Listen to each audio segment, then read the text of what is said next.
Assalamu alaikum students. I hope you are fine and ready to learn. Yesterday we discussed some important questions of your lesson Nagasaki August 1945. We discussed two questions. Today we will discuss the third question of the lesson. The question is, what was the scene in Yurakami?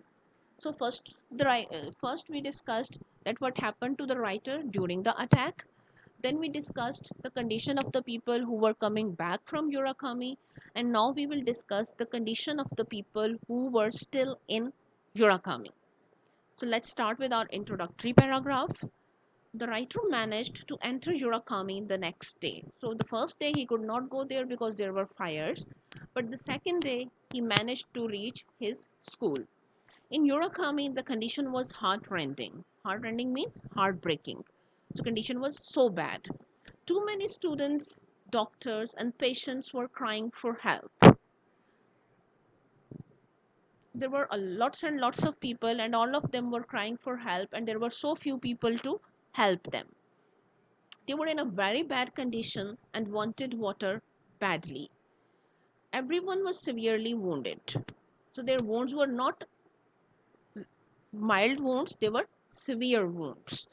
The buildings had reduced to ashes, only their skeletons remained standing. The writer heard many voices in pain. So, what was the scene there? That the people, the doctors, students, patients, all of them were crying for help. Their conditions were bad, they wanted water, and their injuries were severe. Buildings were totally destroyed, only the skeletons remained, and all the writer could hear was voices of people in pain. He was unable to bear it. Obviously, it was very difficult for him to tolerate so many people crying for help. Even now, when he remembers them, he shudders with horror, anguish, and grief. So, after so many years, whenever he remembered that time, he felt horror, he felt pain, he felt sadness.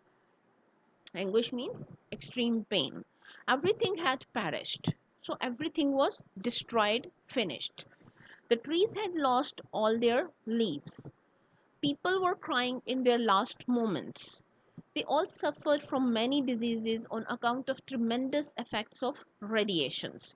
So, even those people who survived, they had a lot of diseases and they died within a few weeks or within a few months.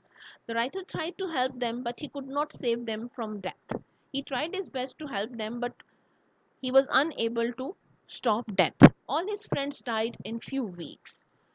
So he lost all his friends in that attack. So in this question, we were asked the scene in Yurakami and what was the scene that everybody was crying for help.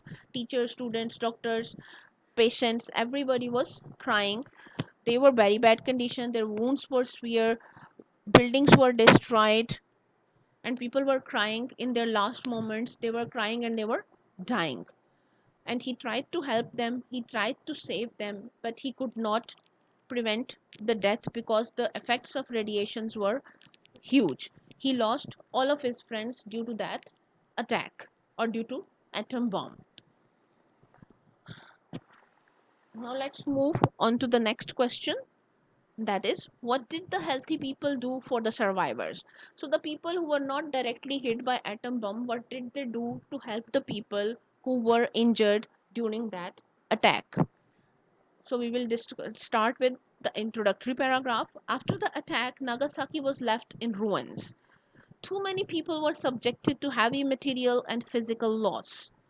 Material means things, possessions, and physical means loss of their bodies or body parts. Everyone was badly injured. So the healthy people had to come forward to help the survivors. The writer himself took part in these activities. He brought many of his friends to the survivor camps. The condition of these survivors was pitiable, they cried in pain. So all the healthy people tried to help the survivors. The writer himself tried to help them. He brought the survivors to a camp, but their condition was very bad, so they needed care in those camps as well, and still they kept crying and they kept dying despite all their efforts to save them or to decrease their pain. They were desperately trying to live but were helpless before the tremendous power of nuclear weapons. So they all wanted to live. No one wanted to die, but they could not live because of the effects of radiation. So many people died, and a large number got disabled. So a lot of people died, and those who survived, they were disabled. They had some sort of injury. They lost their arms, they lost their legs, they could not walk or they could not move, so they became disabled. The healthy people helped to rehabilitate these survivors with full devotion. The healthy people, they tried to help all of them with all their might. They used all their strength and energy to help the survivors. One of the writer's jobs was to contact the families of missing people. So writer had one job, a lot of jobs. He did a lot of things for those people, and one thing was that he contacted the people, the families of the people who were missing or who had survived. The schools where they established the camps for survivors presented a hellish picture. So those places looked like hell because people were in very bad shape, they were crying, they were in pain. So it looked like as if it was hell. There was death, groans, shrieks, and a terrible stench. Because their wounds were so great, so there was a very bad smell coming from their bodies. Writer remembered it as an inferno. Inferno means भट्टी जिसमें बहुत ज़्यादा आग जल रही हो. So his memories are really very bad about that time. They all tried to help the survivors. The survivors wanted to live, but they could not live, and he tried to contact their families and he tried to help them as much as he could, but he could not. A large number of people died. It became difficult to dispose of the dead bodies. So the number of dead people was so huge that they could not bury all the bodies. So they burned these bodies in piles of wood. Writer could clearly see the bowls moving in the fire. Healthy people had to do a lot to meet the needs of this situation. So the answer to the question is that the healthy people had to help the survivors because the survivors were in such bad condition that they could not do anything for themselves and they needed help. They tried their best but they could not save them, and those survivors died within a few weeks or within a few days. So that is the fourth question of the lesson. Let's move on to the next question. What is the conclusion drawn by the writer? So what was the purpose of writing this essay? What does the writer want to tell us? Why did he write this essay? So let's start with the introductory paragraph. Misato Ishimaru recalls a nightmare to shake us from our slumber. So he is trying to tell us to wake us up so that we would make effort to stop the usage of atomic weapons. He wants the people to think that the atomic weapons are really bad and that they should be destroyed completely and they should never be used on human beings ever in the world. He narrates the destruction caused by an inhuman nuclear attack on civilian population by the allied forces during the final phase of Second World War. Allied forces means the people who were fighting against Japan. Those countries were together and they were known as allied forces. It is not the whole account of this event but is only a glimpse of it.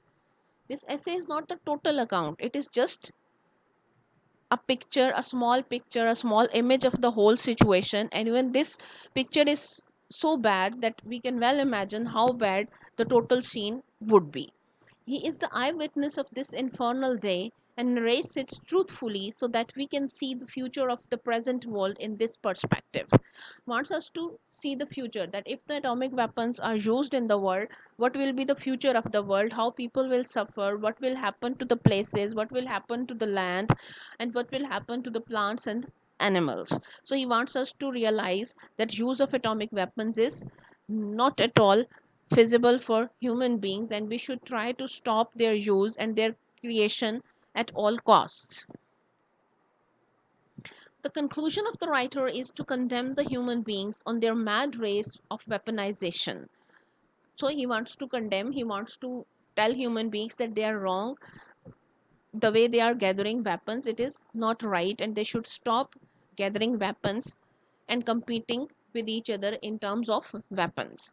He urges us to realize the situation and its expected outcome. The world should leave this enmity. Enmity means dushmani and hostility for the welfare of the human race.